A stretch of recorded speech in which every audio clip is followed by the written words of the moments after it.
I never thought I'd be telling this story, but here I am, for years later, finally ready to share what happened. I was 34 at the time, living what seemed like a perfect life with my wife of 10 years and our 13-year-old daughter.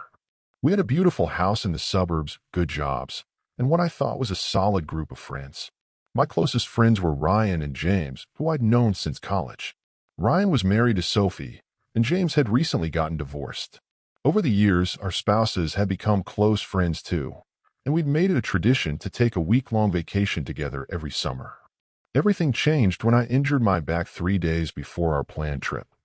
The doctor put me on strict bed rest and strong medication that made me drowsy most of the time. I insisted my wife go ahead with the vacation. I didn't want to ruin everyone's plans. Despite her offers to stay back, I convinced her to go. With James being recently divorced and me unable to travel, the group was down to 4. My wife, Ryan, Sophie, and James. Life has a way of revealing its cruelest truths in the most unexpected ways. For me, it happened through a simple social media feature. While checking my location-sharing app one weekend when my wife was supposedly on a shopping trip with Sophie, I noticed something odd. James's location marker was at the exact same hotel where my wife was staying. There is absolutely no reason for him to be in that city. I called Ryan immediately, hoping there was some innocent explanation. His response changed everything. "They're all together," he said, his voice heavy with guilt. And it's not the first time. What followed was the most painful conversation of my life. Ryan confessed that it had all started during that summer vacation.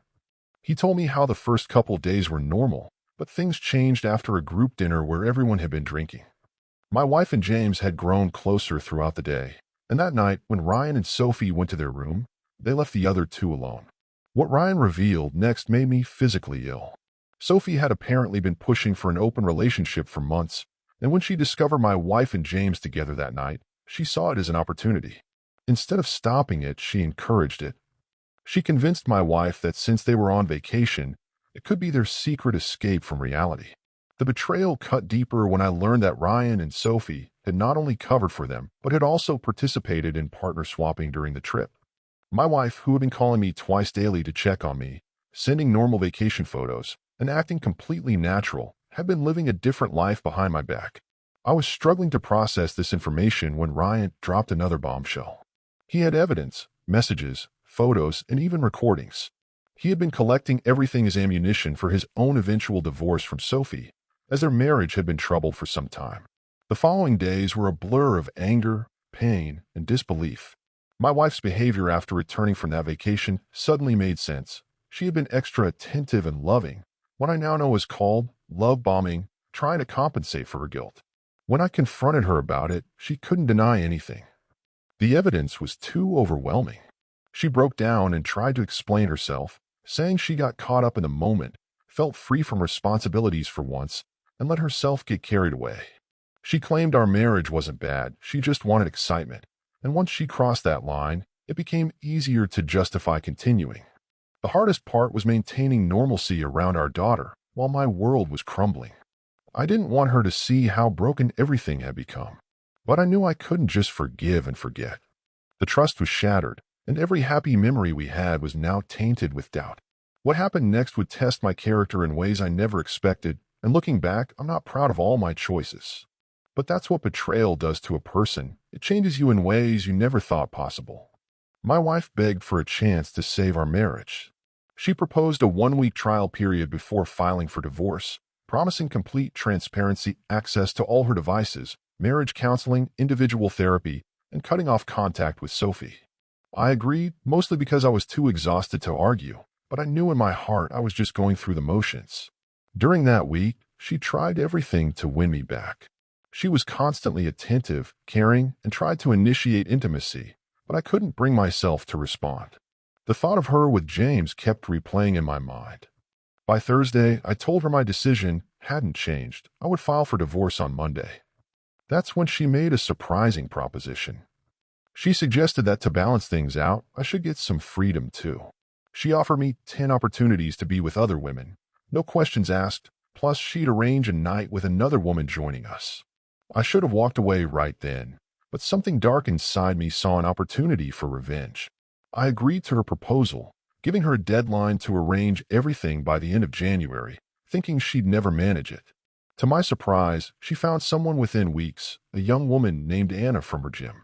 She was 26, attractive, and seemingly willing to participate in our arrangement. I suspected money was involved but didn't ask questions. What I did next wasn't my proudest moment. During our arranged night, instead of focusing solely on Anna like my wife probably expected, I made sure to include my wife in everything, showing her extra attention. I knew this would give her false hope about our marriage, and that was exactly what I wanted. It worked. She was ecstatic afterward, thinking we had turned a corner in our relationship. Meanwhile, I started using my hall passes. I met Lisa, a 28-year-old manager at a local restaurant. I lied to her, saying I was in the middle of divorce proceedings and living separately from my wife. We went on a few dates before the pandemic hit, which complicated everything. During lockdown, I used the situation as an excuse to avoid marriage counseling, while secretly continuing to see Lisa at her apartment. The whole time, my wife thought we were working on our marriage, but I was just going through the motions planning my exit. When I finally told her I still wanted the divorce, she didn't fight it. The guilt of what I'd done in retaliation started to weigh on me. We sat down with our daughter and told her everything, both our mistakes, both our betrayals. She deserved the truth, even if it meant seeing both her parents as flawed people who had hurt each other. We arranged shared custody, alternating weeks with our daughter. I moved into a small house nearby, and we tried to keep things civil for our daughter's sake. I continued dating Lisa, and my wife had a few relationships too, including one that lasted almost a year. Life settled into a new normal. I focused on my relationship with Lisa while maintaining a cordial co-parenting relationship with my wife. Our daughter adjusted surprisingly well, though I could tell she was still processing everything that had happened. Then came our daughter's high school graduation this past May. Something unexpected happened when my wife and I found ourselves sitting together at the ceremony. We started talking, joking around, and for the first time in years, it felt natural. There was no tension, no anger, just two people who had known each other for most of their lives, sharing a proud moment as parents.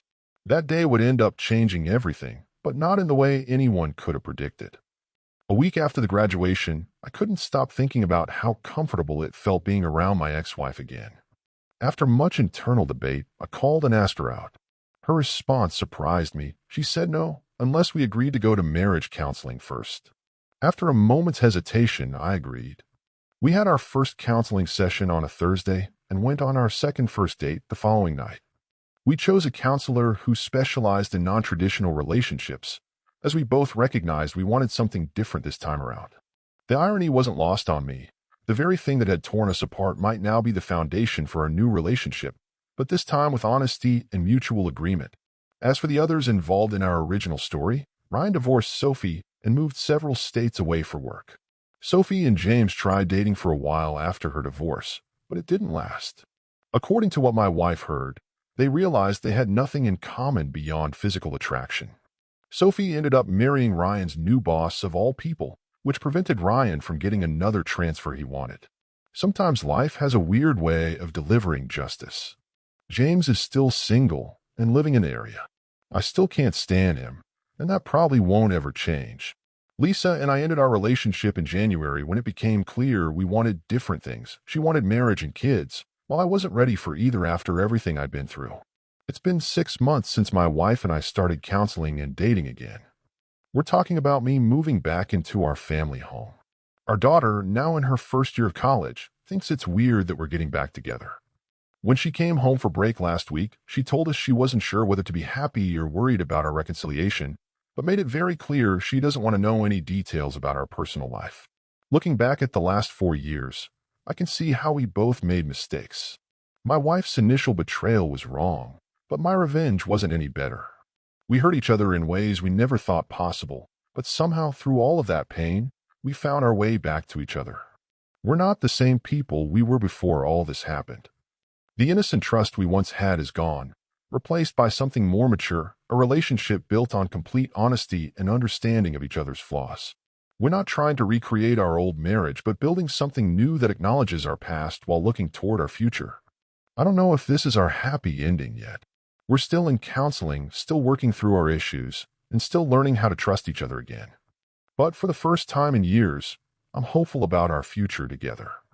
Oh, and that night with Anna from the gym. Turns out my wife had paid her $300 for her participation.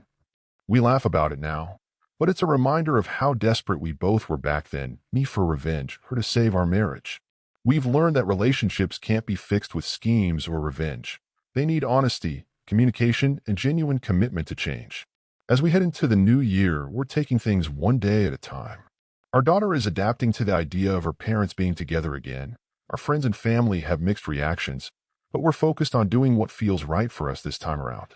Sometimes you have to lose everything to realize what you really want, and sometimes what you really want was there all along. It just needs to be rebuilt differently. Thank you for watching. If you enjoyed this story, please hit that subscribe button. Don't forget to give it a thumbs up and share it with friends or family who might enjoy it too. Your support means a lot. And if you have any thoughts, questions, or story ideas, drop them in the comments below. I'd love to hear from you. See you in the next story.